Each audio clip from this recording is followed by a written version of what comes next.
My husband's best friend brought up the past, and it's disturbing my marriage. Well, look toward the future. Nice advice. I met my husband in high school back when I did not think much of myself. We had a biology class together and sat next to each other. I thought he was cute, but I did not pay much attention to him until I found out he was close friends with the guy I had a crush on, who I will call Jared. She went to Jared. By the way, this comes from user WorthConnection3178. And if you want to submit your own stories, go to the r/OK Storytime subreddit. I'm Dakota. I'm Keon. I'm Sophia. And we You're so are here. small. Oh, God, she looks so small. You're tiny. We are here to give you good advice goofily. We don't have all the answers. We only know what we would do, so if you would do something else, let us know in the comments. And OP says. After that, I started talking to my husband more, and because he is genuinely kind, he welcomed it. Eventually, we became close enough to hang out outside of class, and through him, I got to know Jared and the rest of their friend group. I tried for a long time to get Jared's attention, but he never showed any interest. When he got a girlfriend, I was crushed. My husband comforted me and told me I was beautiful, and that Jared just didn't see it. Not long after, my husband confessed his feelings. Pretty sure he actually already did that immediately by saying, "You're beautiful," and Jared just doesn't see what's right in front of him. Yeah. That's a confession in and of itself. Being a stupid teenage girl, I agreed to date him, even though I still had leftover feelings for Jared, mostly because I wanted to feel wanted. But weren't you feeling wanted by your husband?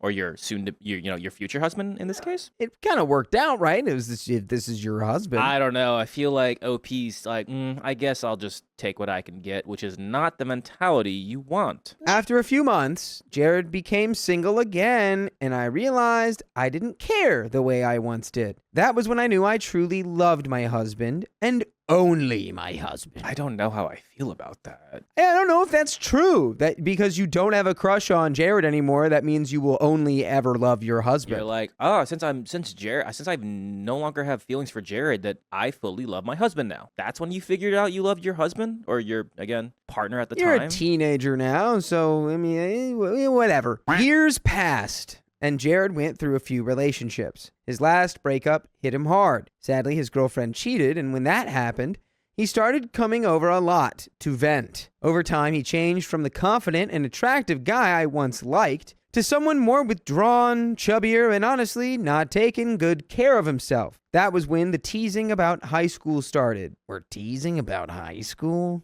Why would we hang out with anybody who does that? Well, yeah, who brought up the teasing? I'm sure it's Jared. Jared's trying to relive the glory days. He peaked. At first, it was just him complaining about how he used to look, but then he kept bringing up how obsessed I was with him. I ignored it because I figured he was just reminiscing on his old days, but it did not stop. Oh, that he tried to use that as like, I need something to uplift me because I'm in a down mood. Remember when you were obsessed with me? Let's go back to that. Just like a quiet lull in conversation in a circle of people, and he just goes, but remember when OP was obsessed with me though, right? Like, what? Are you still obsessed with me? Come on, just admit it. Just like admit it. I want to feel good about myself. Could you do that, please? Yesterday night, he came over again and went on the same rant about how popular he used to be. Then he threw in another comment about how I was so in love with him back then, and even added that he knew I liked him, but I wasn't someone he would ever consider being with in high school.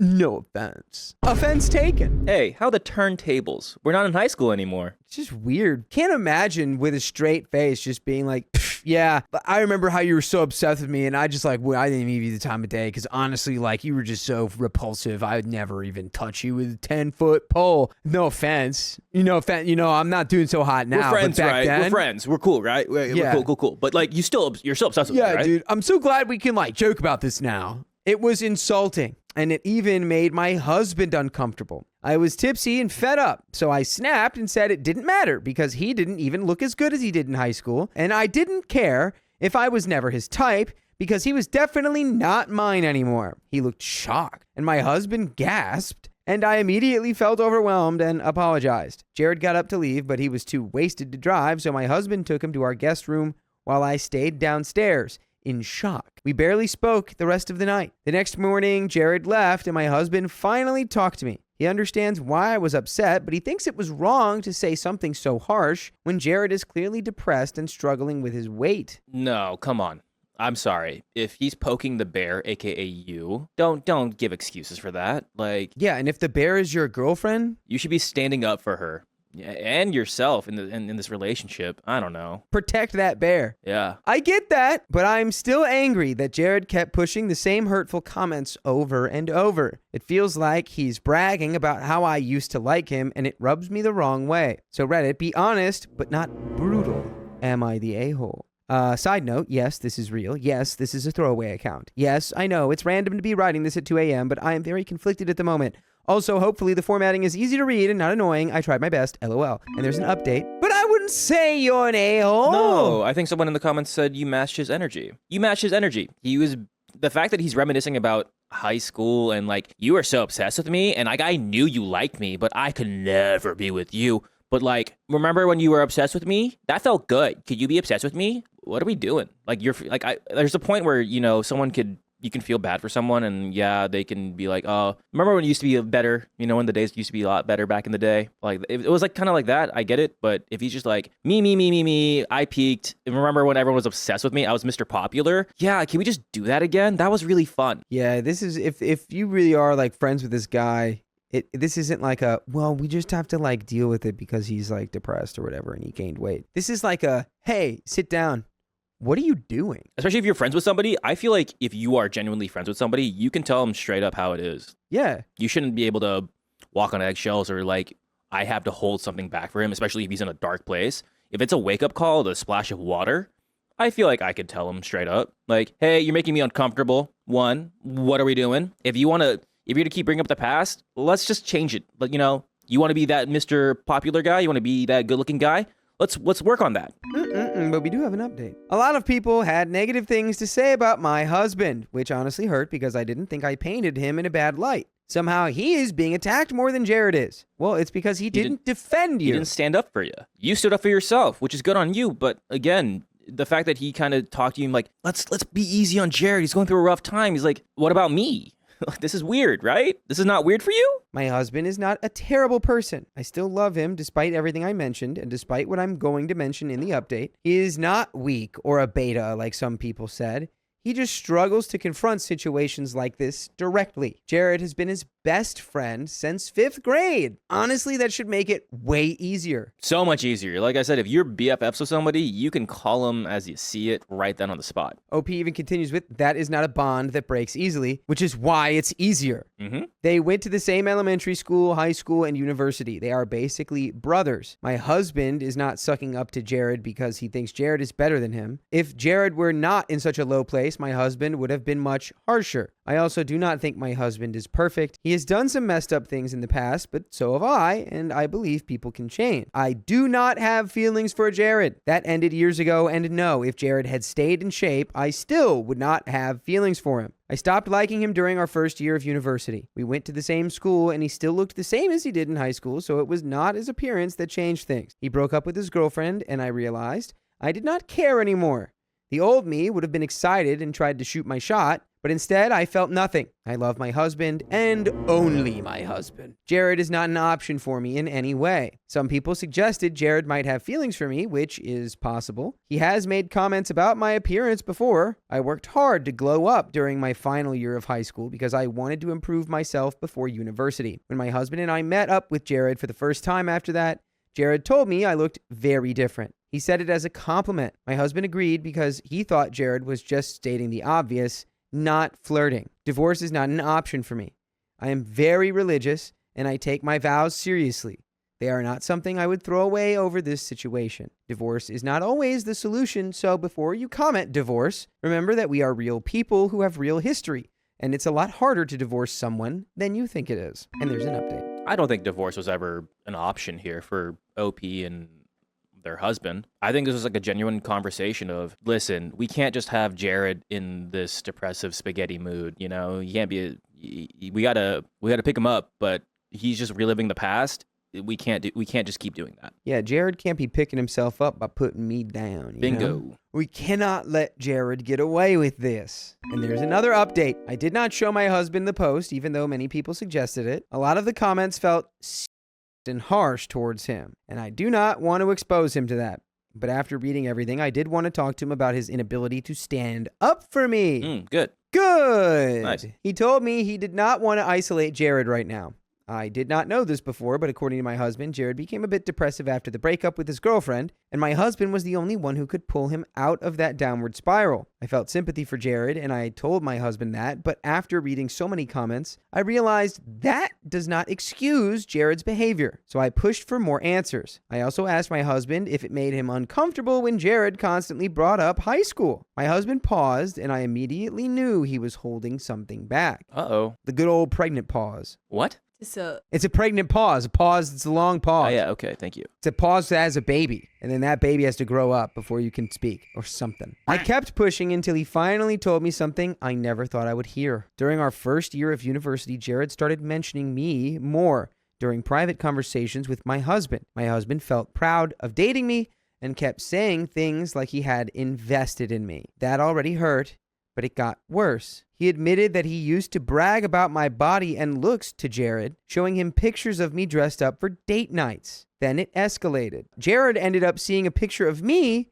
with no clothes on. Uh-oh, you're not supposed to do that. According to him, it was an accident because he was scrolling through his photo album and the picture popped up. That's what the hidden album is for, you dingus. What, you just have that in your regular photo album? I was like, look, all right, you being like, look, she looks so cute on this dinner dress for this dinner date. That's normal. Yeah. Don't do that one thing. Don't do the other thing. Yes, there's a notion of being very proud of your partner and like, yes, they're attractive, but like showing them off like it's like they're like a model car or like, it's kind of weird to like make it like a competition. Like I invested my time into this. Look what I got. Like what are we doing? Especially when I guarantee you OP's partner knew that Jared was like, that she liked Jared. Because apparently it was so obvious. Well, not anymore. She didn't like Jared no more. Well, yeah, that's a little... See, he was trying to be like, look what I got, Jared. Look what I got.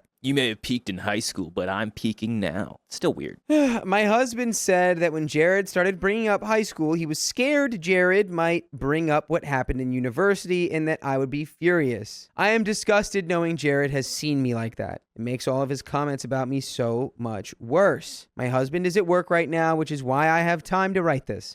I'm still processing everything, and I feel completely lost. I didn't want him to be late for work, so we were not able to talk much. Knowing him, he's probably at work stressing right now about me knowing the truth. If it really was an accident, I feel like I cannot be completely mad, but it still feels awful. And by the way, something that doesn't feel awful is listening to full episodes with stories like this on your favorite podcast platform. iHeartRadio, Apple Podcasts, maybe even a little Spotify, wherever you listen.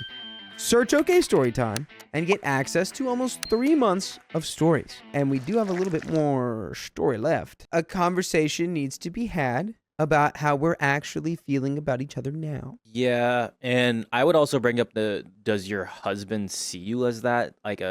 There's, again, you can show off your partner in a way, but like, does he see you as like a trophy or something like that? Because that's very weird. Especially when Jared comes around, he's probably like, oh man, yeah, Jared's into my girl now? That's crazy. I feel betrayed, even if I do not think my husband meant for that picture to be seen. I'm still angry that he bragged about me like I was some new sports car he got a great deal on. Like I called it. I know this is going to make a lot of people hate him even more, but I genuinely do not think he intended for any of this to happen. I know this is not the update most people expected. I still need to talk to my husband when he gets back from work, and I'm hoping I can invite Jared over later today for a conversation. I will try to update as soon as I can because I hate when updates take so long. I appreciate all the comments that were respectful towards me and my husband, but I do understand the outrage. Thanks for reading this long update. And thank you to everyone who commented on the original post. And that is the end of that story. Is there an update at all? That one might be a little fresh. OP had a conversation with them, but if you don't mind checking. There's 2 big conversations you need to have, OP. One with your husband about how things are going to be proceeding. I mean, They deleted their account. They deleted their account. It didn't go well. Probably didn't go well. We have another story. A lot of people use the past to cope. Like, oh, things were so much better back then. And you're like, well, that sucks. But you can't just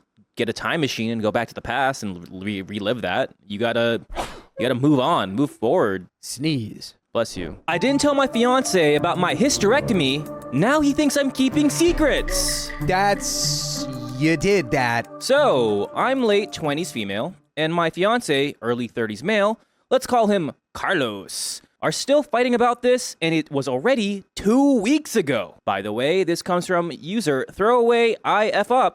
And if you want to submit your own stories, go to the r/OKStorytime subreddit. And we're here to give good advice goofily, but we don't have all the answers. We only know what we do, so pretty please let us know what you do in the comments. As OP says, when I was 21, I had a partial hysterectomy due to Adenomyosis. It was very painful, and my doctor spent 2 years fighting for the approval because many people were against the idea. Yeah, especially 21. Is that really young for that? For like a hysterectomy? Yeah. That's like really, But I really mean, young. hysterectomies are usually you've got some other. Well, what is adenomyosis? Is that like Adina Menzel? That's what John Travolta was trying to say. Oh, that's why they had a hysterectomy, because it was like, let it go. Stop. Let your uterus go. Stop. You have adenomyosis. You have to do that. I can't protect you. La da da, la da da. Adenomyosis is a condition where the uterine lining tissue grows into the muscular wall of the uterus, causing it to thicken, enlarge, and bleed internally during periods, leading to severe cramps, heavy bleeding, pelvic pain, bloating, and potential infertility. Dang. Often improving after menopause, with treatment ranging from pain relief and hormonal therapy to surgery like hysterectomy. It was after menopause? That's crazy because, again, OP, very young Got it 20s. early. It's probably the microplastics. I didn't mind losing my uterus because, 1, it was very painful, like we just learned. And 2, I was always child-free, even as a kid. I didn't like kids. And we lost. I met Carlos 3 years ago. I told him on day 1 that I was child-free and completely sterile. He said he was child-free too, so we went ahead with the relationship. So you told him straight up, I am completely sterile. And he also said, me toi. So it doesn't really matter. Like, this is... I was much more in the camp of like, yeah, if you got your uterus removed without letting your husband know at all, that would be a secret. But you did it before you guys even knew each other, right? Or, Is like, that what I'm seeing? A very beginning. On day 1. Day uno. Yeah. Carlos proposed in September, and we started slowly planning the wedding. I never told him about the hysterectomy itself. Whitney Anderson says, it's crazy the things our uterus tries to do to us. It is. It's true. But when you think about it, that's a pretty crazy organ. Literally, life factory. The human body is crazy. The anatomy of the human body is crazy. So an elephant, too. Elephants got crazy anatomy. We'll talk about that later. Arguably crazier than people. I did not hide it on purpose. It honestly just slipped my mind because I already told him I could not get pregnant. My mom did not know about the engagement because she was out of the country taking care of her elderly sister, and I wanted to tell her in person. She came back 3 weeks ago. After she rested for a week, we invited her to lunch so we could tell her all about it. Carlos is a prankster, but the weird kind. While we were eating and before I could show my mom the ring, he grabbed her hand and said, I'm sorry, Mrs. My mom. I impregnated your daughter. My mom burst out laughing. Oh, no. She then looked at me and said, either you are about to get rich or you grew a new uterus. Wait, why are you about to get rich? Cause you're the Mother Mary. Because you're the next Mother Mary? That her mind immediately went to, all right, you're Mother Mary too. Let's make some money off of this. I laughed too, haha. And I said, I hope not, because I had talked to half the doctors in the country and their grandma's first time. Carlos stared at me and said, what do you mean? What do you mean by that? Grandma's first, this ain't Grandma's first time. And then my mom said, the hysterectomy, of course, you silly goose. Carlos said he had never heard about it. My mom laughed again and asked how he did not know. I said, I guess I never brought it up because I do not think about it anymore. Well, you said you were sterile. And he didn't ask any follow-up questions. No bebinos. Did he not take you seriously? Was he like, oh, she just doesn't want kids? Maybe he just thought you were clean. She's like, yeah, I'm sterile. I keep everything very clean, so I'm not going to have any children. He's like, well, I don't know exactly how those two things align, but I guess I'm not really looking for kids either. All I'm going to say is, now this is awkward. We were quiet for a second. Then I showed my mom the ring and we celebrated. After she left, Carlos confronted me and asked why I never told him about the surgery. I told him I had told him the important part,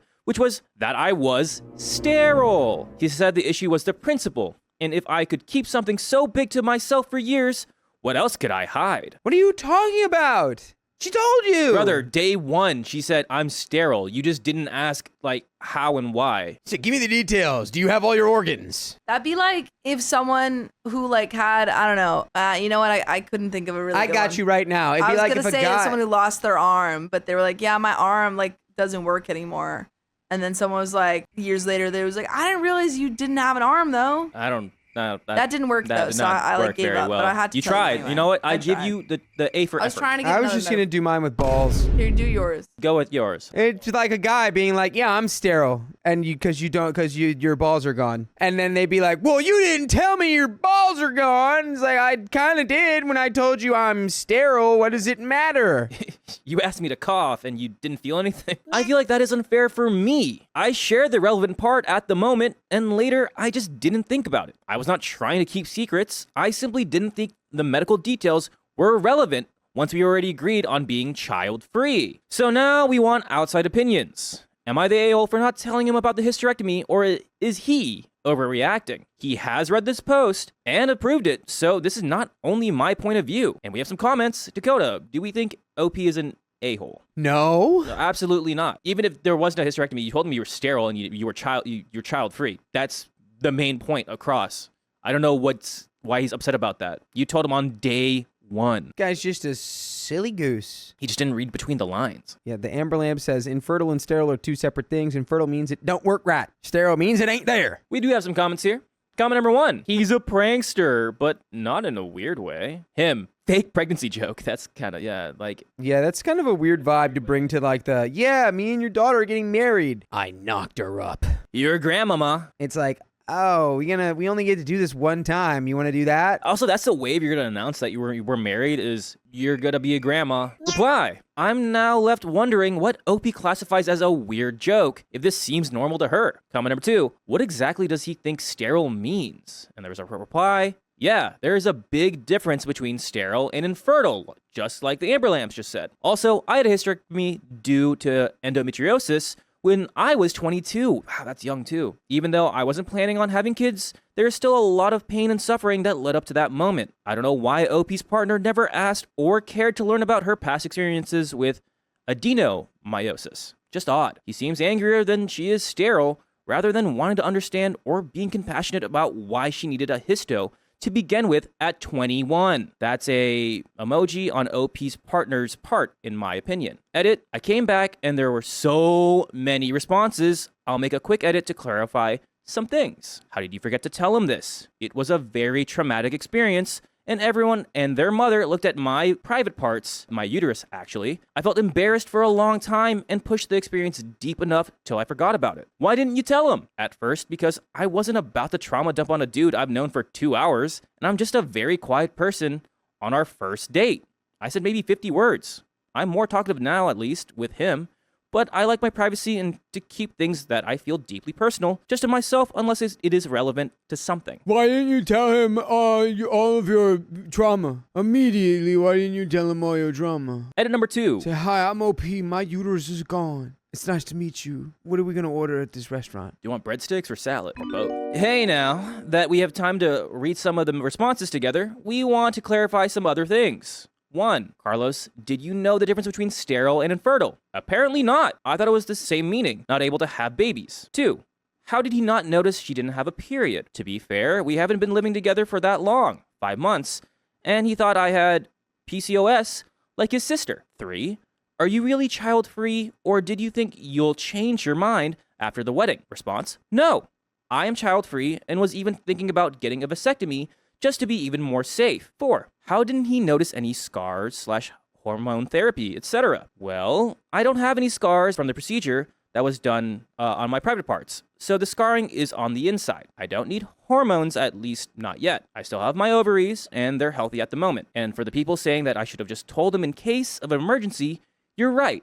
And I also never thought about that part. We'll update once we had our session with the couple's counselor because I feel there are things that are better to discuss with a professional. And we have an update. I mean, this is actually really good that there were like a lot of questions and they both responded. And yeah, I like that we're getting both of their yeah, insight into both of them. Yeah. I hope that this should all be straightened out now. I don't think you really have a leg to stand on to be upset at your partner because they told you immediately. This is literally just a failure of your own intelligence. And also just talking to your partner. I think OP did say, and if Carlos was more invested or had a couple more questions, I feel like OP would have been okay with answering those questions, but it seems like, okay, day one, we had talked about it and it's all good, but now it's come up. It's very weird. It sounds borderline like, I think, type like red pill type entitlement of like, well, it's more of the principle. It's like, even though you were going to get a vasectomy, you're like, oh, it's the principle that you never told me you have no uterus. but again, it's like You were told. Immediately Yeah, you were told. it's how he reacted, which is very weird. What else could you hide from me, huh? I have $100 million of gold doubloons buried in my backyard. I'm hiding from the federal government. We have an update. We had our session yesterday, and I think I'm ready to post an update and clarify some things. We decided to write it from my point of view because we tried doing it from both of ours, and it was confusing to understand. First of all, for the people who said that since I still have my ovaries,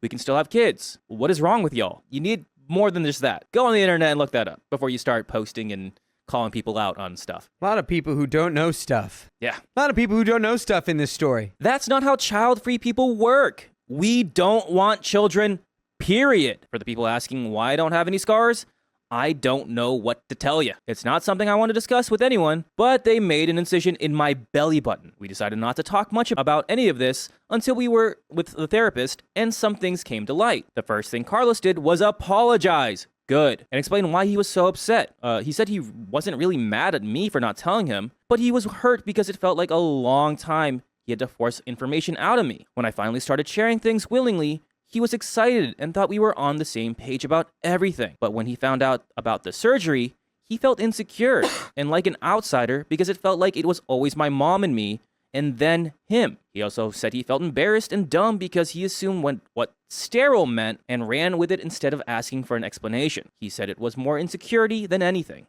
And he apologized again for how he handled his feelings instead of communicating with me. He also apologized for the pregnancy joke and said he was anxious because he really likes and respects my mom, but he wasn't sure if she accepts him, and in a moment of nervousness, he tried to lighten the mood with a joke that failed horribly. For my part, I also apologize for not sharing this with him and for being so cold and distant sometimes. I told him I love him so much and I really want to spend the rest of my life with him, and I reassured him that I will always tell him things about me, even if they don't seem very exciting or important. After our session, we went home and shared every single stupid thing about each other, so there are no more secrets. I knew almost all of them because Carlo is Mr. Oversharer, but I found out he broke his little toe when he was 7, and he was surprised that I still have all 4 of my wisdom teeth intact. That's kind of cute, that you're gonna tell literally every little thing. I broke my toe when I was 7. Do you still like me, or does that give you the ick? We decided to postpone the wedding planning until the holiday season is over and just enjoy everything, then start over in January. By the way, you can start now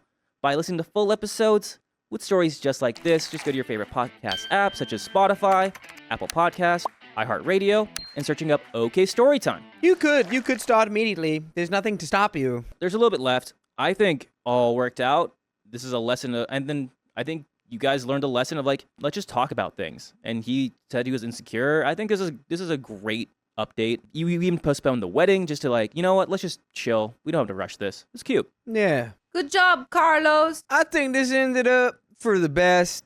I think Carlos, was for a little bit there, he was doing the car most, but now he's doing the car correct amount. Truck. He's doing the correct amount. Oh, we don't want him to get in the car wrecked? Comedian Oh, over no. there. Let's go ahead and finish up the story. I called my mom, and she's coming over for dinner on Sunday, so we can redo the whole engagement announcement. I know a lot of people told me I wasn't in the wrong, and that I didn't owe him any explanation. I think some privacy is always necessary in any relationship, but I want to feel close to him too. And it's not like I was really hiding things on purpose, so I don't mind sharing if it makes him feel the love I have for him. I think that's all. We really appreciate all the input and the different perspectives we got here. We'll continue with couples counseling for as long as it takes. Happy holidays to y'all. Happy holidays. Happy holidays. Happy Honda days. Happy holidays. Speaking of Carlos, happy Honda days. Well, we got another story coming right up. My husband supported another woman's divorce while emotionally cheating on me. Hey, don't do that.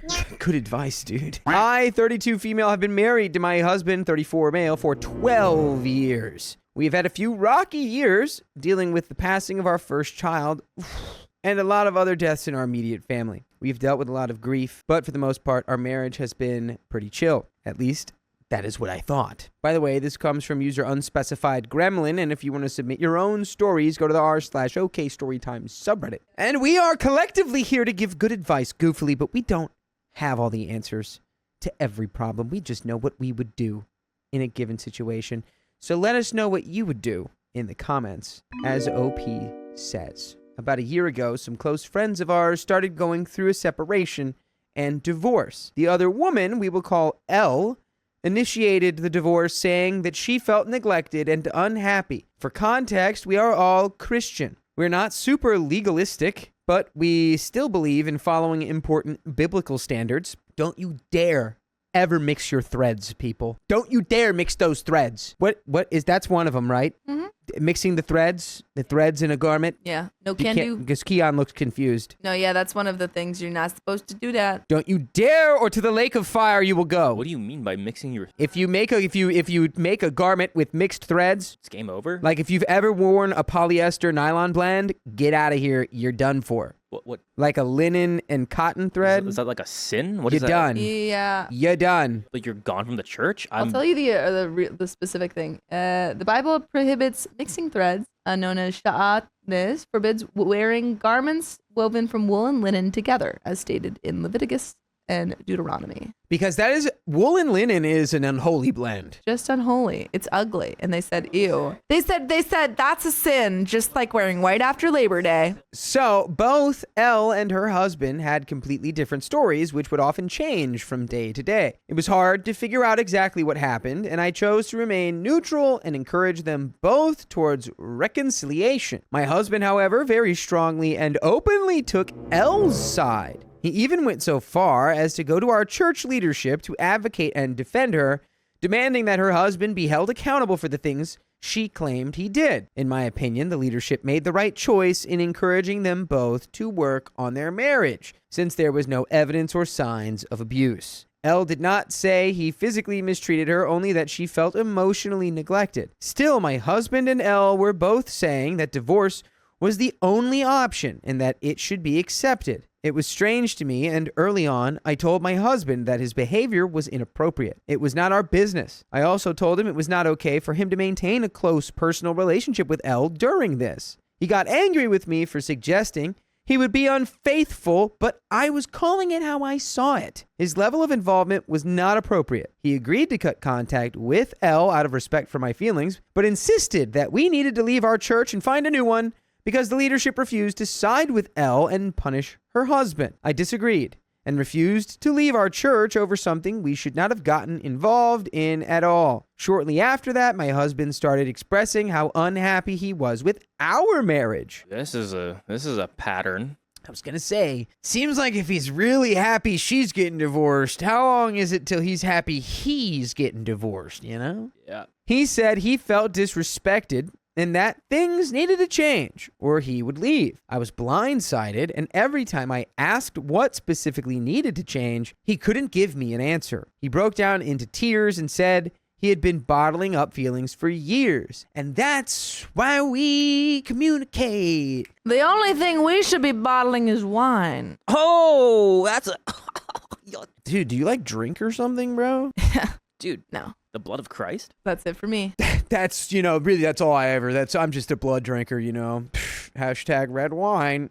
I tried to talk to him and work on things and suggested counseling, but he stonewalled me for months. I became so stressed that I lost nearly 80 pounds in less than a year. Dang. That's hospital visit type stuff. What? That's wild. I could not eat. I could not sleep, and even my memory started to suffer. I was barely holding on because of him. About a week ago, I finally broke down. I apologized for anything I might have done and said I wanted to work on things, that I was willing to do whatever it would take to fix this. I felt crushed under the threat of him leaving, and I could not take it anymore. I was desperate to keep our family together because I did not want our 7-year-old daughter growing up with divorced parents. He shut me down. He said he did not want to talk about it and left to clear his head. Don't you just love it when he doesn't want to meet you in the middle and try and solve any of this? What is this guy doing? He's probably talking to L. Ugh. He came back later and acted like everything was normal. We had a busy weekend, and then on Sunday afternoon, after attending a different church, he sat me down and said he was going to pack his things and leave for a while. He said he was committed to making our marriage work,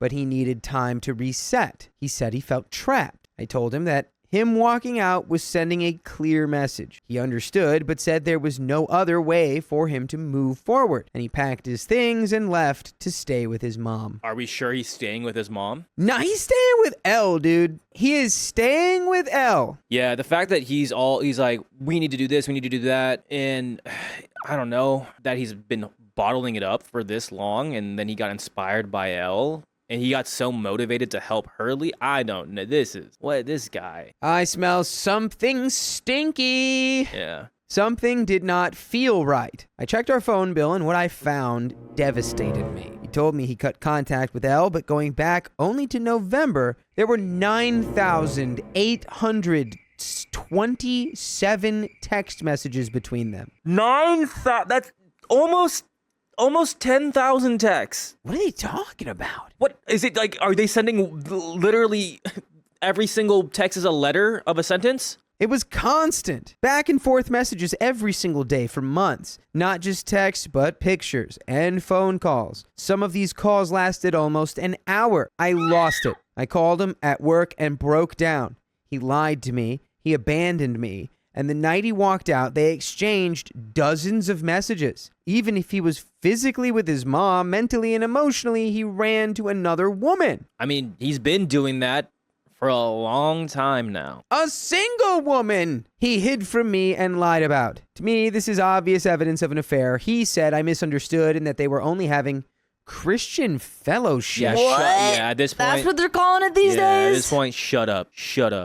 That she only encouraged him to work on our marriage, sent scriptures and memes. Guess what? He wasn't doing any of that. So clearly it didn't work, right? Because after all her encouragement to work on your marriage, He ran away. you left. And if she was doing that, why didn't she ever reach out to you? Oh, we can't talk to her. She said to cut off contact from you, Elle. Sorry. You can't talk to her.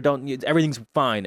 Our relationship's fine. I'm not buying it. He insists he never cheated and never would, but how is this not cheating? How is 9,827 messages in only a few months not an emotional affair? And Whitney Anderson makes a great point. There are only 1,440 minutes in a day. So there's a lot. There's like texts every minute while they're awake. And then plus the hour-long calls, too. Constant messages, secrecy, emotional dependence, and shutting me out while opening up to her. Should I feel as betrayed as I do? Yes. Am I overreacting? No. Somehow this hurts more than physical cheating. He shut me out and got his emotional and spiritual support from another woman he became close to. I feel completely disregarded. He crushed me because it was what he needed to move forward, and then added betrayal on top of it. And we have some comments here, and it's going to be a very loud chorus of people telling you to just leave him and move on. It's hard, but it's like, because, again, OP's very religious and doesn't really want a divorce, but at this point, I don't know. Yeah, at this point, God wouldn't want you to be with this man. The thing is, you practice what you preach, but this is rough. Pretty much 10,000 texts in a couple of months is insane. It is. And he's like, I don't have time to work on our relationship, but I'll go do 10,000 texts with the one person he told me not to talk to. Comment 1. I would bet my paycheck. If you check back a year ago, the constant contact began before the other couple separated. Oh. Yeah. Do you think? Yeah, I do. Oh, wow. OP says, I literally do not have the willpower to go back that far. XD. I'm sure I'll just get more angry. Yeah. Comment 2 says, I think it's time to contact an attorney about seeking a divorce. I would also pull all phone records back as far as you can go. I agree with a previous commenter that their relationship started before her divorce. Can you speak to her ex? Ask questions if he suspected anything between your husband and her. He's definitely having an emotional affair, and it's possibly physical. And there is an update. Girl, if you don't leave this man. It's hard, though. They also have a 7-year-old. Yeah. Do you want your 7-year-old to grow up in an environment where she learns that, oh, it's okay for a man to do whatever he wants in a relationship? It seems like he's just so checked out of this. Like, he doesn't want to work on any of this. He's just BSing you, and is it worth it to deal with this guy? I think not. I think it's over. I'm sorry. It's time. There's an update. My phone company provides a usage report I can download as a spreadsheet. It can be filtered by L's number. I went back through the last 3 billing cycles and the current activity going back to November. When longer texts are sent, the company breaks them into chunks so one message could appear as multiple entries. Even with that in mind, the amount of communication was still near constant daily and overwhelming. Shortly after posting online, I confronted my husband through text with what I found. I told him this went beyond Christian fellowship. I said it was obsessive, inappropriate, and that I needed time to process everything. He responded with a long message confessing. You caught me. How are you going to lie about doing Christian fellowship? That's crazy. The Big G's going to bring that up when you get up there to the pearly gates because you lied to your wife 10,000 who you were times. cheating on by saying you were doing what? Because every text is a lie. So it's pretty much 10,000 times. 10,000 lies. Maybe 9,009, because the first text should have been like, hey, L, cutting contact with you. Good luck with everything. Goodbye. He said the relationship never crossed into explicit content, but there had been inappropriate flirting. He confirmed that what he did absolutely counted as an emotional affair. He apologized and admitted how badly he messed up by hiding it. He said he was committed to me and would stop all contact with L moving forward, though given his lies, that promise meant very little at the moment. And all moments, that promise means nothing. Yeah. He even encouraged me to go public so he could be held accountable. He told me to seek support and vent if needed. He came home briefly to see the kids. We did not talk long, but I told him how deeply he hurt me. He did not argue and just listened. He begged me to try to eat something because when he asked when I ate last, I genuinely could not remember. I have barely slept in days. I do not know what comes next. If I had not caught him, this would have continued behind my back. Exactly! So you know what comes next. Religion is fine, but don't let dogma dictate the quality of your own life. Don't let some sort of... Don't let dogma dictate the direction of your days. Don't, because this is some pact. Come on, folks. That is something I have to work through.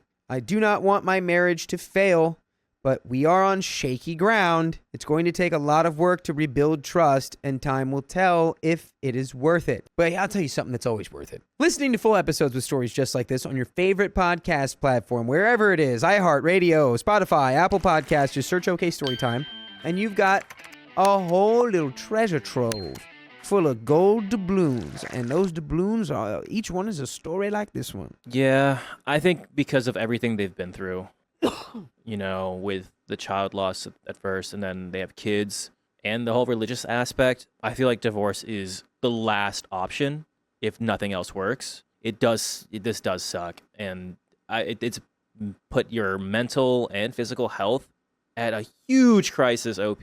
And the fact that he's doing this now, like he sees it like, oh, I'm in the wrong, he sucks. Yeah, it's just like, oh, you got me. All right, now I'll be faithful. I was going to be faithful tomorrow. Yeah, and tell you everything, but you got me. All those other times you wanted to work through it and like tried to talk to me about it, that's on you. No. It's just so disgusting to like have you come forward and be like, we need to work on us. I want to work on us for not just for us, but for our child. And then he's just like, yeah, right, whatever. I don't really care. I'm going to text this other woman 10,000 times in 3 months. I want to see what he says to Elle. Like, hey, I have to cut off contact with you. Maybe she was also being manipulated by him in a way. We don't know. But like 10,000 texts, come on. She's clearly like, the fact that she's like, oh, you should be focusing on your wife.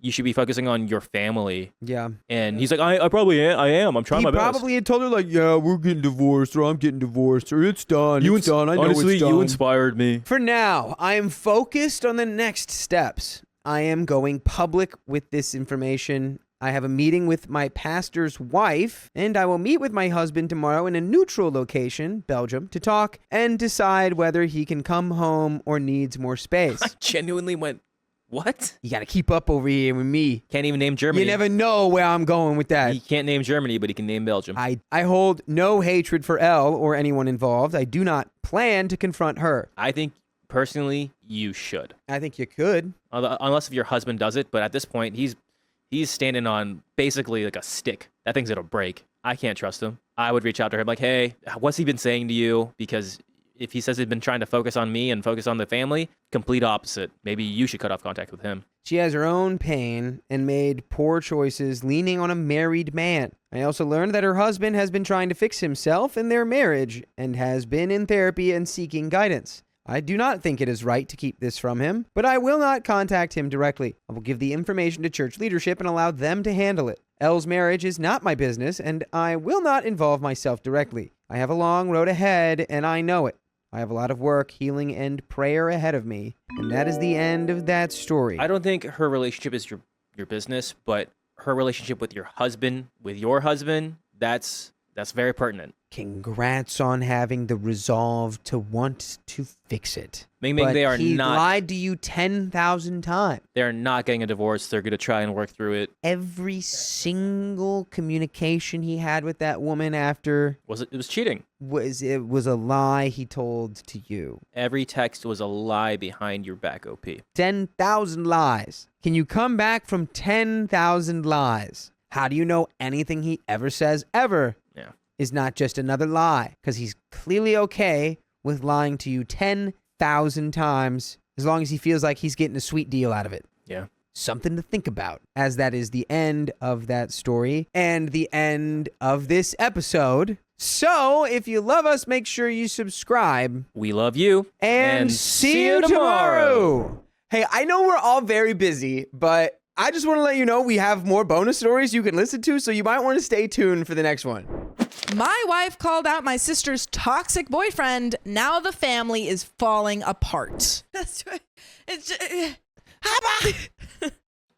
This is a throwaway account, as I have work colleagues on my main that I don't want to know about my family drama, and spelling will be rubbish as I'm fuming right now. Obligatory all names have been changed. So for the backstory, I, 36 female, am married to the love of my life, 36 female K. We met when we were 17. She was out and proud whilst I was still in the closet, so we didn't start dating until I came out at 21. We got married in 2019 and have an adopted 4-year-old son. This is relevant in a minute. By the way, this comes from throwaway annoying brother-in-law on the OK Storytime subreddit. So my sister, 27 female, Sarah, has a long-term boyfriend, 28 male, Steve, who the family cannot stand. They've been together for 8 years and the whole family has hated him from the first time we met him. He is rude, obnoxious, arrogant, and all in all, a crappy human being. He is also someone that likes to claim that he's just being honest, but if someone is honest back to him, he flips out and sulks like a toddler. In fact, my toddler is better behaved than him. He isn't abusive to Sarah and doesn't direct these comments towards her. It's just the rest of us. He's actually a good partner to her and treats her well, which is his one redeeming quality. My dad and Kay hate him the most and will do anything to avoid him at family gatherings. Kay usually just ignores him and brushes off anything he says to her, as she doesn't like conflict. However,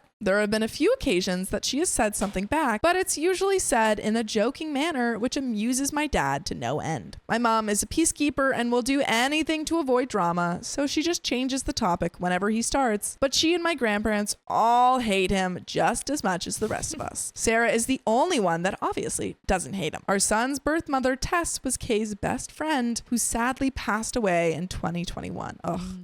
This was a real shock, as she had an underlying heart condition that she didn't know about and simply went to sleep one night and never woke up. Jack had been left alone in his cot all day screaming for his mom before Kay got worried that Tess wasn't answering her texts and went to their house to see if she was okay. That is awful. She found Jack in his cot and Tess in her bed. Wow. We adopted Jack as no one in Tess's family was in a position to take him in. We raise him as our own, but he knows who Tess is. Obviously, this is a very sensitive topic for Kay, as it was so traumatic for her and Jack. Now, on to what happened last weekend. It was the anniversary of Tess's passing away on Saturday, so Kay, Jack, and I went to visit her grave. Kay is always quiet after going to see her, and this time of year is especially hard for her. On Sunday, we had a family gathering at my parents' house. These happen every couple of months as just a catch-up for everyone. At first, nothing was out of the ordinary. Kay and my dad were off to the side talking as usual. Only I could see that Kay was obviously struggling, so my dad and her went for a walk so she could clear her head. This is something they have done before, so nothing too unusual. However, Steve had an issue with this and asked why they had left and why he wasn't invited to walk with them. Because you're not. Because you're freaking not. That's all there is to it. I explained about Tess, and Kay just needed a minute. This wasn't good enough for Steve, though. And he said she should have gotten over it by now. Oh, man. It's always the wrong thing to say. At this, my granddad, who is naturally a very quiet guy, said that his best friend had passed over 20 years ago, and he still had days where he missed him so much it hurt. Ugh. Oh. You don't just get over something like that. Steve, shut up after that. Good. Kay and my dad got back, and she was in a much better mood. We all sat down at the table for our late lunch and started chatting. Everything was fine at first, until Steve started trying to butt into Kay's conversation with my granddad. When it was obvious that they weren't going to include him, he very loudly stated, "This is BS. She's getting all the attention from everyone because her friend passed 3 effing years ago. Get over it, for F's sake. We're all sick of hearing about it." Oh, my God. I'm punching him. I'm throwing hands. You're a terrible person. Yeah. Steve, you are Satan's spawn. The whole table went silent, and I took one look at Kay and knew she was about to go off on Steve. Only it didn't happen the way I thought. Rather than exploding at him, she looked at him very calmly and said that her and Granddad weren't talking about Tess. They were making plans to take him to the Christmas markets, but if he wanted to be a wiener, then no problem. She then went on to say to him that everyone in the family hates him because he's a toxic, narcissistic F-wad. That whenever he can't come to a family gathering, the whole family is much happier. That there is a reason he has no friends and that his own family can't stand to be around him. That reason is that he's rotten from the inside out, and that Tess may have only been on the planet for 32 years, but she had made a bigger impact on people than he would if he lived until he was 150. Boom. That her family was rammed with people because she was so loved, whereas he'd be lucky if anyone other than Sarah went to his. Whoa! Just obliterated him. Yeah, that was. And she said all that calmly. Yeah. She freaking nailed that. Dude. What a response. What a response. Amazing. No notes. She's my hero. She's my hero. No notes. She's That's both of right. our heroes. Yeah, that was incredible. Wow. Wow. Stellar performance. Incredible. Love that. Incredible. So does she actually say that to him, or is that just what they were thinking? No, she of? said that. Amazing. After that, she got up and went to the back garden, and I followed her. A few minutes later, my dad came out and said that he told Sarah and Steve to leave. We went back inside, and Kay apologized to everyone and said she should have just kept her mouth shut. No, girl. No. He needed to hear it.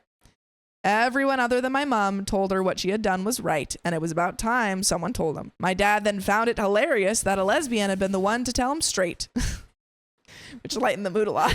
That's funny. We spent the rest of the afternoon there before going to pick up Jack from Kay's mom's house, as she had him overnight on Saturday for us. The reason I'm making this post is that yesterday I got a call from Sarah saying that her and Steve wanted an apology from Kay or they weren't going to Christmas. Oh no, they're not going to Christmas? What if you What are we gonna do? Yeah. It's like, well, then now I'm not going to apologize because I don't I'm want you definitely at not going to Christmas. apologize. There you go. When I reminded her that we wouldn't be at Christmas either, as it is our year to spend it with Kay's mom, so it made no difference to us, she got really upset, saying that she wanted an apology because Kay was way out of line. I said she wasn't, and that I wouldn't even contemplate asking her to apologize because I agreed with everything she said, and so did everyone else there. She ended the call, and I just went back to work. Then today, my dad called me and asked if Kay's mom would mind a few more for Christmas, as he was refusing to spend it with Steve, so he and my granddad needed somewhere else to go. Apparently, after Sarah had called me, she called mom and started ranting, and my mom had told my dad to get Kay to apologize, which he said no to. And they had an argument, and my dad has now decided that he's done with Steve, even if it affects his relationship with Sarah. He's not having it anymore. My mom wants Sarah there, and she won't go without Steve, so my dad is going somewhere else, and my granddad agreed with him. I text Kay's mom, and she said they were welcome. So now my mom is furious and said that my dad and Kay are ripping the family apart. Or maybe Steve just freaking sucks. Yeah. Boo. You thought about that? Is it okay, though, that, like, you know, this part of the family gets ripped out of it? Like, Yeah. I feel like... Are we really losing that's anyone? okay. No. Yeah, exactly. So basically, this has turned into a crap show. Kay has said she will apologize if I want to, just to keep the peace, but I've told her no way. Everything she said was true. I just don't know where to go from here. And the people in my life all hate Steve that much that Kay could have physically attacked him, and they would all still think she's in the right. So that's why I'm asking internet strangers who might have had to deal with difficult family members, what can we do to get into a place where we can be around each other amicably? I'm struggling to see a way right now. Wow, didn't realize how long this got until I went to post it. Sorry about that. And there are some comments and an update, but what do you think OP can do? Just to remind me, is there any other issues with is the other family saying anything about The mom is. the mom? Mom, Sarah, and Steve. And that's it. Everyone else is on OP's side. I feel like,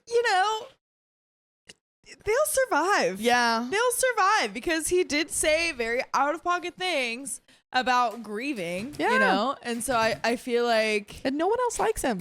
exactly. Honestly, I think it might sort itself out because if everyone else in the family besides your mom Yeah. is against them, then you guys just keep having Christmas parties. Yeah. And then eventually Steve and Sarah are going to be like, well, it's not fair that we're not invited. Right. And, And then then they'll they're just gonna- want to yeah. come anyway. Yeah. And honestly, too, I wonder if the mom, partially is just on I think the she's other just trying side. to keep just, the peace. That's what I'm thinking. Yeah, Yeah. just trying to keep the peace. So it's she probably does agree with OP. It's Yeah. it's not It's bad. just we're but family. we want everyone together. Yeah. So it's I think it'll work it out. that you're right. Yeah. Stand your ground. Exactly. And The then people everything who- will happen the way it's right. supposed The to. people who are wrong will, just get what they get. And They get what they I'm get. glad that everyone else agrees with you. So Yeah. you're good. Some of OP's comments. One commenter says, for things to be peaceful, both parties need to want it. Kay did nothing wrong. I wouldn't ever spend another moment with Steve. I would let Sarah know I love her and will see her anytime, anywhere, but I'll never see Steve again. If you have one guest that basically wants to crap on the holiday table, there is no path forward with them. OP responds, if it was just Sarah upset, then I wouldn't care. But it's my mom. She tries so hard to keep the whole family together, and she's devastated by what's going on. If it wasn't for her, then Sarah could take a running jump for all I care right now. And then Sarah. This is the issue that Steve and Sarah don't see anything wrong in what he's done. It was just him being honest. I would be happier for her to apologize if Steve and Sarah admitted that what he said was in the wrong as well. Without that, I'm being stubborn about it, as you should. Yeah. My dad told Kay he will fall out with her if she apologizes as she did nothing wrong. Good on the dad. There was no screaming or shouting. She said it very calmly. I feel like I'm stuck between making my mom happy and doing what I believe to be right. You should always be doing what you believe to be right. Exactly. And things will be, things will happen the way they're supposed to. Right. To another commenter, OP says, my sister doesn't see anything wrong in what he says as he's just being honest, but loses it when someone is honest back. I don't understand her anymore. OP says about her mom, take the high road and rise above it has been two of my mom's favorite things to say over the years. I just feel like enough is enough. He crossed a line this time that he can't come back from. I especially don't want my son around him when he's saying things like that about Tess. Absolutely. Yeah. Absolutely. Yeah. To another commenter, Obi says, if I hear my mom say, take the high road one more time, I'm going to scream. I'm sick of the high road. I've been on it for 8 years. I'm happy on the low road now. And then later that day, Opie says, well, I've just found out that my granny and Pa, my mom's parents, are going to my uncle's for Christmas, and Steve's not invited. So it looks like it's just going to be my mom, Sarah, and Steve for Christmas this year. How OP feels about that? Vindicated, as my mom is like her parents. They're all peacekeepers. And if ever they have had enough, then it shows that he's not just stepped over the line, he ran right past it. And then OP continues, Kay's mom has already told her that if she changes her mind, if the mom changes her mind, then she is welcome at her house. Even if it's Christmas morning, she's more than welcome. Obviously, Steve and Sarah aren't invited at all, but it's good that my mom has an option at the least. Later reflection, Opie says, I have realized that he's been trying to target Kay and my dad's relationship as they're very close. I think that was pretty apparent because he was like, oh, I can't go on the walk. Right. Like he's trying to like infiltrate it and get what Kay has. Yeah. But you have to be cool and a good person. Yeah. And it seems like you're neither. The people have to like want Like you you. around. Yeah. To for have you a be relationship with a around. person's father, they have to like you a little bit. Just a little. At least. They have traveled all over the country visiting class car shows together, which Steve has tried to get in on, but he doesn't know anything about cars, so there's no point in him going, even if they did like him. I actually think he's been trying to push Kay and I out of the family so that he gets my dad to himself, even though my dad can't stand him. Update. 8 days later. Hi, I know how much this community loves an update, so I thought I would give you one as things seem to be sorting themselves out. After I wrote my last post, a few things happened in the next couple of hours. First thing was that I spoke to my grandparents on my mom's side. They were there when this all happened, but they're like my mom and just constantly try to keep the peace. That's where she gets it from. They were supposed to be spending Christmas with my mom this year, but had changed their minds and decided to spend it with my uncle instead. They have made the decision to not be around Steve either, as he causes too much drama. They asked if they could come and see us and Jack on the 23rd before they head off to my uncle's, which I happily agreed. Lovely. This really surprised me, and it outright shocked my mom, as like I said, they are the biggest take the high road type people I've ever met, but even they'd had enough. The next thing that happened was my dad called to let me know that Steve and Sarah had now decided that they wanted Kay to make a public apology in front of the whole family and admit she was lying and that the family loves Steve. What? She can't. What? No. Like, you have no leverage is the thing. Yeah. You've got no leverage. Right. No one likes you. He was laughing as he told me this and called them delusional, so any small chance of a superficial apology went out the window. The third thing that happened was Jack getting home from after school club with a recorder that I am sorely tempted to shove up the teacher's backside. So all in all, it wasn't a great day. I remember the recorder part of my elementary school career. Oh, yeah. My mom hated that thing. She Yeah. hated it. I don't Dude, think I any bet. parents like to. Yeah, no. Like a bunch of kids not playing the recorder who don't know how to play the recorder. Right. Yeah, no, I live like right across the street from an elementary school, and like, you know, the school I went to, and like everyone in my neighborhood was like kids around the same age, and so like every year it'd be like, oh, that person has to play It's violin, the recorder. that person has to play recorder. It's just like Yeah.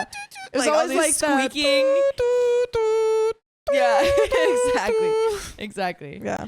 Though through talking to people on here, I also realized that Steve has been trying to push Kay and I out of the family. Organizing trips that he knows we wouldn't have gone on them anyway, as a weekend away with him sounds worse than a paper cut to the eyeball. And him constantly trying to get my dad away from Kay whenever we were all together. I think this is because he is jealous of Kay and my dad's relationship. Anyway, things went quiet for a few days until the weekend. Our town has a big Christmas fair that runs from November through December, and we always go to it with mom, dad, granddad, and Kay's mom. We decided to cheer my mom up a bit to go on Sunday and then out for a dinner after. My mom was told that if Sarah or Steve showed up, then we would all leave, and she promised they wouldn't be there. Things were a bit awkward at first, but settled after a while. At one point, Jack got my mom and dad to take him on the giant snow slide, and as my mom walked back over to us, she had tears in her eyes. I pulled her to one side to see what was going on, and she said that whilst waiting in line, Jack had said he was happy Uncle Steve wasn't here. When my mom asked why, he said that Uncle Steve was a bad man. My mom tried to say that he wasn't, but in typical stubborn 4-year-old fashion, he had argued and said he learned in school that people who say mean things all the time are bad people. And Uncle Steve said mean things all the time, so he was a bad man and that Whoa. he didn't like him. Based. Based. How you gonna argue with that? Dang. Mom? Yeah. There had been a case of bullying in his class a few weeks ago, and the teacher had done a lesson on how wrong bullying is, so I think that's where this came from. This finally broke through to my mom. If even a 4-year-old can see what a horrible prick the man is, then she had to as well. She said that she felt stuck because she hated Steve.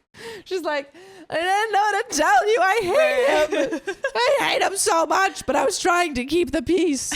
And agreed with everything that Kay had said, but she loves Sarah and doesn't want to isolate her. I told her I would always be there for her, but I wasn't putting myself, Jack, or Kay through being around Steve again, and she needed to think about what she wants. Not what I want, or Dad, or Kay, or Jack, or her parents, or Sarah, or Steve, but what she wants. She went quiet and then said that Kay's mom had told her she was welcome at hers for Christmas if she wanted to, and that she could decide on Christmas Day if she wanted. Kay's mom would save her a plate. This is lovely. Yeah. This is going well. And we went back to the group, and a little while later, I saw Mom and Kay's mom having a deep discussion whilst walking behind us. Neither will say what they talked about, but Mom seemed a bit happier after their talk. They have also been talking since, as yesterday my mom told me that she will be coming to Kay's mom's for Christmas, and they've been talking about going shopping together next week. When Mom told Sarah after calling me, Sarah predictably lost her mind and said that Mom was choosing us over her. My mom told her she was choosing to have a good Christmas rather than being belittled and made miserable all for the sake of Steve and his so-called honesty. Sarah then called me and asked if I was happy that I'd won. She then did the unforgivable, and used a few homophobic slurs towards me and Kay. Called Jack the B word of a or. I ended the call, blocked her everywhere, and then let my family know what had happened, and that I never wanted to speak to her again. They're all as appalled as I am, and my Ganny, Mom's mom, called Sarah and apparently told her that she was passed away to her, and she wouldn't have a bigot in the family. Wow. Props to the family for standing on business. Yeah. They're like, you never can talk to us again. Right. There's so many stories where it's like the family is like, well, She's family. they're old, you know, they're family. yeah. But this one is like, girl, Get out. get out of Yeah, here. you're not welcome at Christmas because you're the Grinch and you don't even have a nice little redemption arc. Exactly. Your heart's shrinking. Sarah had been trying to reach out to apologize because she knows she has stepped over the unforgivable line, but I've just kept blocking the fake accounts that she's making on Instagram. Steve tried reaching out to my dad after this, and when he eventually answered, Steve tried to say that Sarah was just angry and didn't mean it. I don't care. I don't care. Even if you're angry, using slurs is never excusable. Yeah, like, what do you mean you because didn't that mean means it? that you've thought that, you know? Yeah. You don't just use slurs willy-nilly. Right. You've had to have used them before. Right. Or at least have like the mindset where like, you know, or where you think that like it's not that serious or something like that, or that's an okay thing to say. Like you can't like do something like that and then just say like, oh, but I didn't mean it. Yeah, no. I just like Can't take that back. yeah. Yeah. According to my mom and dad ended up giving him a verbal lashing and told him that he was the worst thing that had ever happened to Sarah and our family. My dad has told Sarah he is disgusted with her, but will be there for her if she leaves Steve. Until then, good luck. Mom has gone low contact as well, but wants to keep the door open so that Sarah isn't completely isolated. I had a few people saying that Steve may be abusive towards Sarah, but I really don't think he is. He usually acts like a wiener when the attention isn't on him. He knows that when he says wienerish things, then all the attention is on him and he revels in it. He's a troll. After Sarah's outburst, I just think they're both toxic and feed off each other's toxicity. She lets him get away with the things he says because she gets pleasure out of watching us all bite our tongues and keep quiet. So mom's angry, dad's angry, our 3 grandparents are angry, extended family's angry, and Kay is my rock. But I can tell she's really angry about what she said towards Jack. I mean, at least you have the support system behind you. Right. Everyone is behind you and Kay and Jack. That's good. And that's like the thing to remember. Like obviously what Steve and Sarah said and are doing is despicable and it's sad to lose a person like your sister. But just know that like you have done nothing wrong. Right. And it's just them being bigots. Yep. I'm just sad and done with it all. At least now I know what she really thinks about Jack, Kay, and myself. So there's that. And you know what I think? What do you think, Sophia? I think you should listen to more episodes with stories like this on Apple Podcasts, Spotify, or your favorite podcast app. Just search up OK Storytime. What a great idea. I know. That's what I think. just a thought. Just a little thought. And there is a little bit left. But do you have any final thoughts? I feel like, you know, you kind of are taking the high road in a way. You are. I mean, in no way have you like shouted at her. Right. Or like gotten physically aggressive with right. her. Because taking the high road doesn't have to mean like tolerating it. It doesn't mean letting someone walk all over you. Exactly. Like you can still handle it in a very mature way. And I think that's like very high of you. And I think that's what you've done. You know? Yeah. And so I think I commend you for that. Yeah. Good job. It's about doing what's best for your family. Right. And Jack does not need these people around him. Because they suck. Yeah. But there is a little bit left. Let's get on into it. Nah, not the perfect update, but we move on. It will be nice this Christmas to have both sides of the family together for the first time and not have to worry about Steve being a wiener. But I'm sad that this is how my relationship with my sister has ended. I'm trying to get into the Christmas spirit, but it's a tough one right now. The only things that are making me smile are Kay and Jack being goofy idiots trying to cheer me up. However, the recorder can go to hell.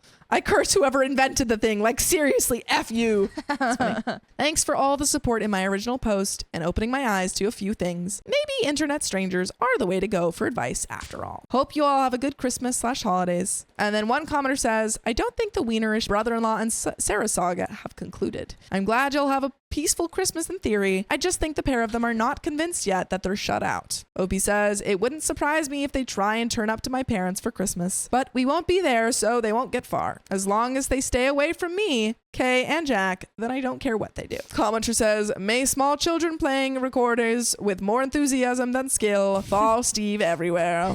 Follow Steve everywhere. Opie says, this just made me laugh a little too hard. Thanks for that. Pretty good.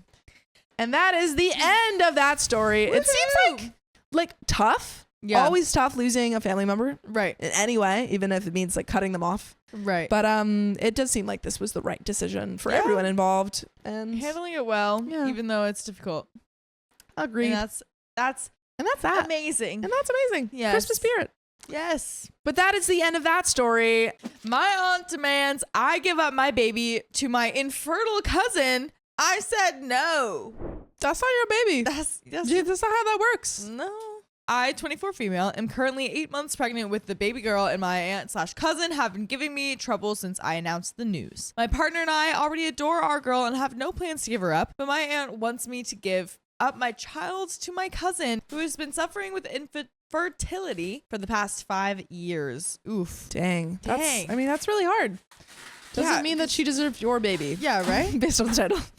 By the way, this comes from It's Everly Bear on the OK Storytime subreddit. So for more context, my aunt has raised my sister and I as a motherly figure after our mother passed away when we were very young. We have been quite close with our aunt/cousin throughout our life and have been trying to support my cousin through her struggles with infertility. My aunt is also very religious, being a Mormon who regularly attends church and has a very rigid, closed-minded view on mortality and values and living a good life. She believes that a child deserves a strong, foundational religious upbringing with a strong, providing father and a loving, attentive mother. Since my partner is not Christian and because we both have full-time jobs and careers, she believes that my child will grow up confused and misguided in our household due to our religious differences, lacking a proper sense of identity and adequate care. She says she fears that our child's well-being will not be put first in such an environment and that our kid could likely go down a dark, immoral path. According to her, my cousin, who works part-time from home, and her husband are way better able to provide my child with a loving home with good values and religion. I have both my aunt and cousin blocked on most forms of communication, and I have moved to a new home where they do not know the address. My partner and I also got married in a private ceremony so that they wouldn't have control over my medical decisions. Out of the two, my aunt has been more aggressively towards me and even showed up to my old apartment one day to scream and argue with me about the situation. Whoa. Why? She, in a fake nice tone, tried to get me to come with her to a cafe near the church to speak with me about the baby, even when I told her there's nothing to be discussed and that I'm keeping the baby. I spoke with the apartment manager and had to hide until she left after a half an hour. My aunt also has her church friends after me. Oh boy. Oh my God. They set the whole town on you. Right. They sometimes regularly send me hostile text messages and God. voicemails. My cousin has been on the quieter side towards me and has been struggling with depression and trauma from her latest pregnancy last year, ending in a stillbirth of her baby after preterm labor at 30 weeks. Oh my gosh. This is so hard because this person is going through something really, really difficult. Right. And everyone's making it about silly, Yeah. stupid things. She has been regularly posting on social media and has joined motherhood-related groups. I've heard through the gossip that she's trying to get a baby through those groups and has been banned from a considerable amount of them to her dismay. She had been harassing young moms and widows for their babies. Oh, wow. Whoa. What the heck? You are also not a good person. It's insane. Yeah. My cousin is desperate for a baby to fix her family and is apparently waiting for my name to give birth She for needs my baby girl, therapy. who she apparently sees as her own late baby in. She needs massive amounts of therapy. Yes, This is clearly a psychotic break. much bigger issue. This is the you're going through loss of your child, and your mind is filling in with is replacing it the baby wherever it can. Yeah. And this is just not. Yeah, this is Yeah. therapy very, very much Absolutely. needed. My aunt and her are apparently sure that I will be overwhelmed with my decision and the responsibilities with motherhood, that I will give up / give more to my baby by letting my cousin and her husband adopt her. This is insane. I really quick Yeah. cannot imagine, or I just can't understand the aunt and the husband entertaining these thoughts of a clearly just devastated woman, just clearly like having a mental breakdown. Right. And they're just letting it, they're just like encouraging it. My aunt says that giving my baby to my cousin shouldn't be as hard as it could because we are family and I could have a baby later on as I'm still young and have plans to attend grad school after working for a while. This justification is just like, okay, sure, but like, These but are it's crazy my people. baby. These are crazy people. Yes, you get an attachment to your baby when it's inside of you growing. And you don't want to just give that up just because, like, oh yeah, I can just have another one. Yeah, I can just, like, I people got a make spare. the decision, of course, to give up their baby, and that is a personal decision, Right. That no one else can say, hey, just do it. This is like we're reading other stories where people are like, just give me the money, you have extra. Exactly. And it's you can't just say, give me a baby, you can have another. You can have another. Because then too, like, you go through so much when you're pregnant. Yes. And you can't, like, There's that so is many something that risks you in have pregnancy. to agree with, like, beforehand. To be Yes. like a surrogate or something like that. Yeah, there's a whole big process about surrogacy. Yes. You can't just be like, hey, you had a baby, I'll take it. Thank you. Right. This is not like a Rumpelstiltskin situation. Exactly. You can't just have her firstborn. My cousin also apparently wants to get into contact as we had before my pregnancy. I will not be speaking to her again until after I give birth to see where she is, then to prevent further stress during my pregnancy. I have been very supportive of her through her infertility journey and generally liked her more than my aunt growing up, but her behavior and thinking have shocked me and are making me fear for my safety. I am planning a big wedding party for next year since my partner and I privately got married this year, and I am not sure if my cousin or aunt would be invited or able to come. Don't invite them. Yeah, I would not want to invite these people to absolutely. anything. Leave them out of it. I have a lot of family support from both sides right now, apart from those who are close to them and on their side, but I am not sure if that support will be as strong in a year and what my relationship with my aunt or cousin will be then. I have skipped some family events that I know they will be at, but I don't want to miss out on those family gatherings and fun forever. I am not sure how the future will look like with my aunt and cousin after my baby and the issues that arise with that. Any support would be appreciated. And there is an update. Woo! Should we just jump right into Let's it? just jump in. Let's do it. Update. This will be a small update. We got in contact with the local church leader and talked to them about the situation with my aunt and cousin, who are both active members. We talked to him for a while. He initially dismissed my concerns as personal conflict between family and tried to refer us over to counseling services. We explained to him that my cousin is dealing with trauma from her baby's death and that she is having false hopes about adopting my baby, which would be raised in a good home. We also told him that my aunt is feeding into those hopes and has been harassing me on her behalf, causing disturbance and a lot of stress. He told me he understood my side and that he knew what my cousin has been going through with her inability to have kids. He said that he would contact my aunt and cousin to see what they have to say about the situation. I talked with him again today. He said that my aunt and cousin would like to speak with me and that they were concerned that I stopped communicating with them, especially since I moved away. They're probably just concerned, like, what are you gonna, like, where's what are you the gonna do with my baby? Are you Yeah. okay in your pregnancy so that my baby can be healthy as well? I explained to him that their behavior regarding my baby influenced me to do these things and pressed him on what they said. He said that my cousin had talked with a church therapist and was looking into adoption to start a family because her IVF treatments were likely not going to produce a child with her condition. I emphasized to him that I was not giving up my baby and that my cousin had been thinking such. He said that he understood that and started asking me for personal details on how I was doing now. He was again trying to set up a meeting between us and my aunt and cousin, referring us to services. I told him I was not comfortable with that at the moment, and he told me to at least call my cousin once. He said he will meet with my aunt on Sunday since I was too scared to do it on my own. Girl, Mr. Girly. Pastor, man. Girly. Girly. What are you talking about? Too scared, my guy. He's like, oh my God, they keep bringing these problems to me. Deal with it on your own. Jesus. I can't fix it for you. Dr. Jesus. Exactly. Our call ended after that. I'll comment any update on what he says in the coming days under this post. I'll also edit this post to make the update easier to find since I don't want to create a whole different post on it. Another edit. I'm not satisfied with his response and do not like that he is putting pressure on me with reconnecting with my aunt and cousin. He says that he understands my concerns, but I think he's being rather dismissive of them and trying to force us to resolve our issues. Yeah, it seems like he just thinks he's like, oh, it's just a family thing, whatever. Just like say you're sorry or whatever. Right. And he's like, no, like, they're trying to take my child. Oh, I'm in the court. They're trying to take my child. Yeah. That's a big issue, especially since they're like relating it to religious things. Yes, also. It's like exactly. They're using religious reasons. Yeah. Like maybe he can talk some sense into them. You would think using so. religious reasons as well, you know. My partner and I thought that it was worth a short reaching out to him because he has influence and religious authority over my aunt and cousin. Exactly. I'll see what he says on the next phone call and see what I can do to make him care more. Another edit to make it clear, I didn't give him any personal information and have no plans for any in-person meeting with my aunt and cousin. We are in contact with legal help and we do not live in Utah. Just to make things clear, I guess. Like, we might be Mormon. We're not in Utah. They have to be in Utah at the moment. There is another update. Woo. We spoke again with the bishop.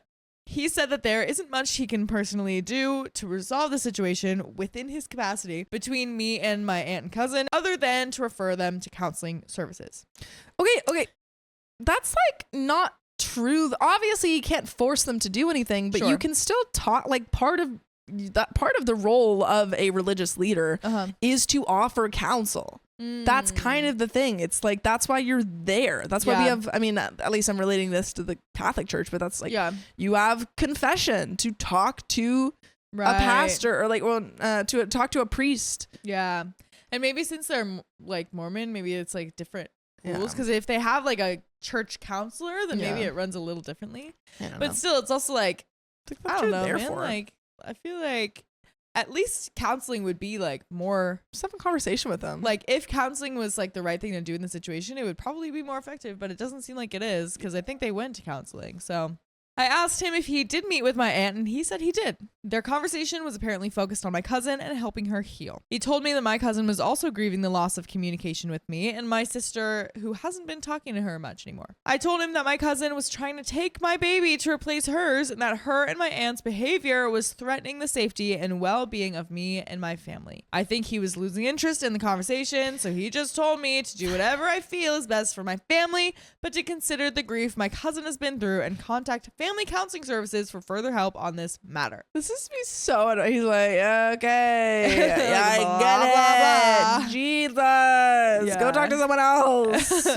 Yeah, that's crazy. I wonder too, like, I just can't imagine if this was brought up in their counseling or if he didn't want to bring it up or something, or if it was brought up, then maybe he just like, yeah, there's no saving that. I can't help you, that man. seems like a ish you, not an ish me. There you go.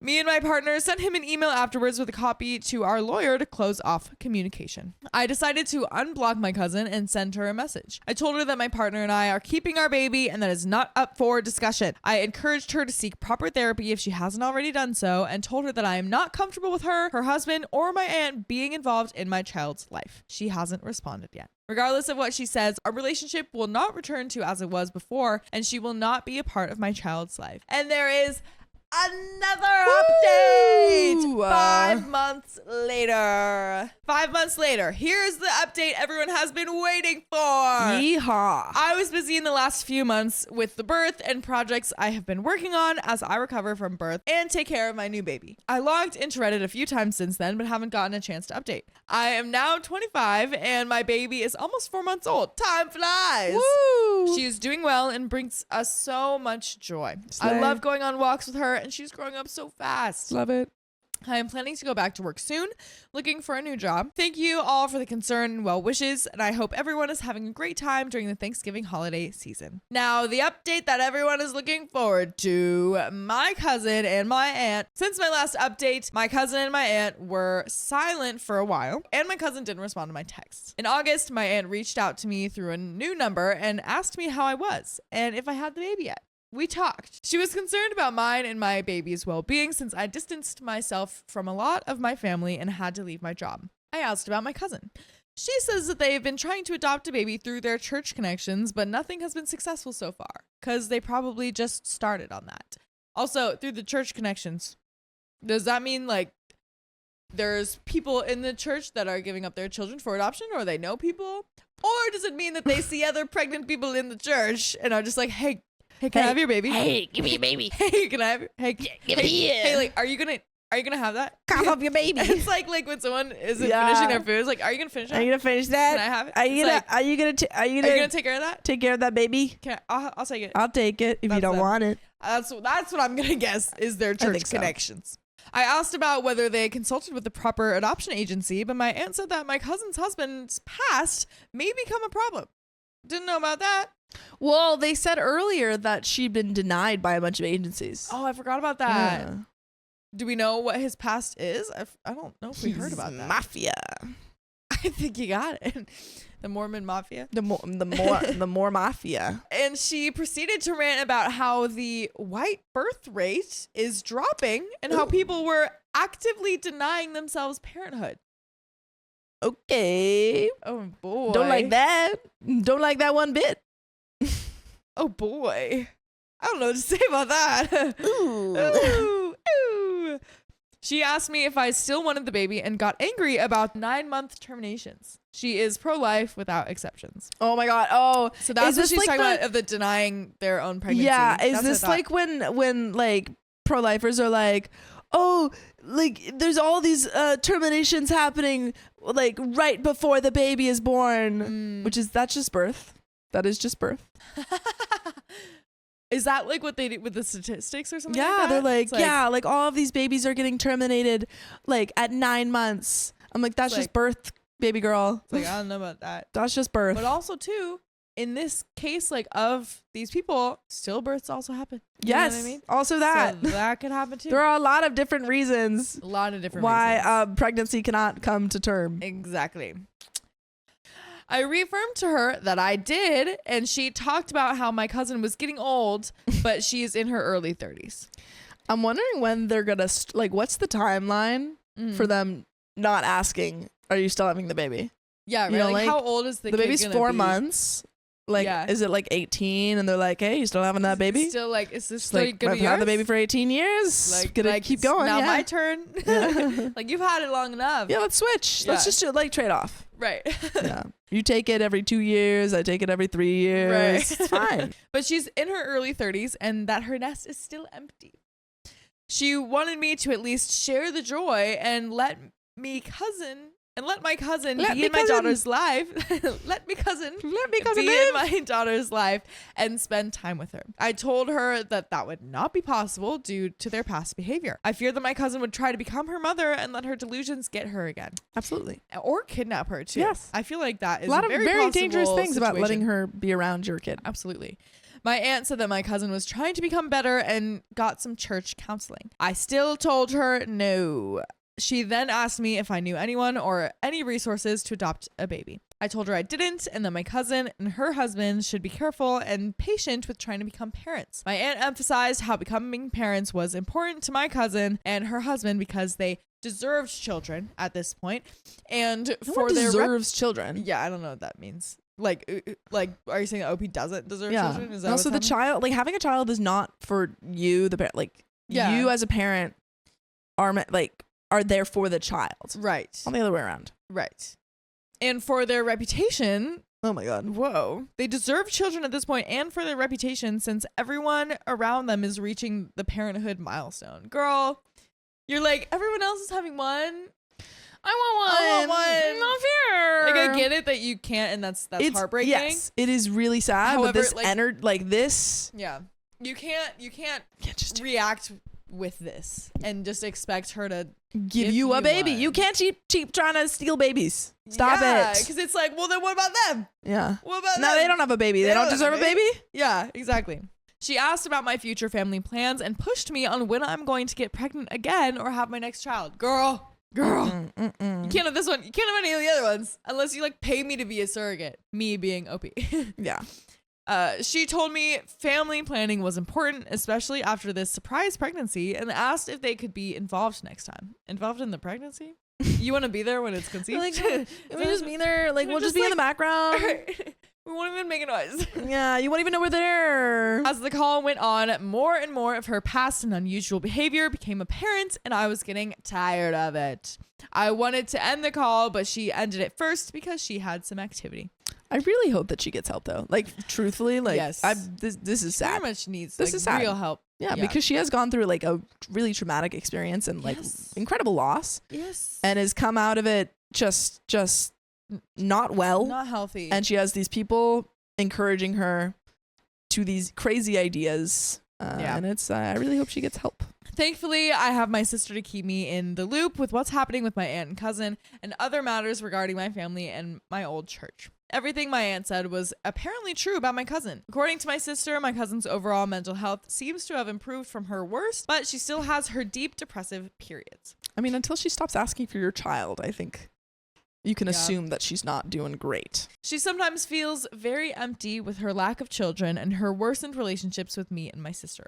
That could be true. And I mean, I'm sure that is something true. that needs to be ignored. However, No, that's again, something that should be looked at. Yeah. Because that is that's a very common feeling for women who lose children. Yeah. And or who can't have children. And, like, it's totally understandable to be sad and depressed and to have that jealousy even or longing. But when it comes to a point like this. Yeah, you can't react in this way. No. And it's also like hard because she obviously can't see that like the worsened relationships with me and my sister is because further isolating. of these like unhealthy reactions. The thing is that if she was like reacting better, she'd probably be able to be around these kids. Yeah. Like she'd probably be able to have a relationship with these kids. And yet she's in trying to pull them closer to her, she's pushing them further away. So maybe OP can like explain that. Yeah, it's like, I want you to be around the kids, but you can't keep trying to take them. Right. But we always want you to be around us. All you have to do is listen to episodes just like this one on Spotify, Apple Podcasts, or your favorite podcast app. Just search OK Storytime. Do it. We'll always be there for you. We'll always let you come around. We'll let you around us. But there is a little bit more. My cousin and her husband are also trying to find an IVF doctor abroad in hopes of a miracle since a lot of their options are shutting down here. My cousin apparently still views my baby as something she lost. Interesting. But she believes God will give her kids soon and has been trying to get her sins forgiven. We are skipping Thanksgiving with my side of the family in a few days for obvious reasons. I am going back to the workforce soon, likely after all the holidays. I have my childcare arrangements ready with all the necessary precautions, and the future is looking good overall. Woo. Again, thank you all for your support, and let me know if you have any questions about anything. Mormonism, my family, motherhood, etc. And that is the end of the story.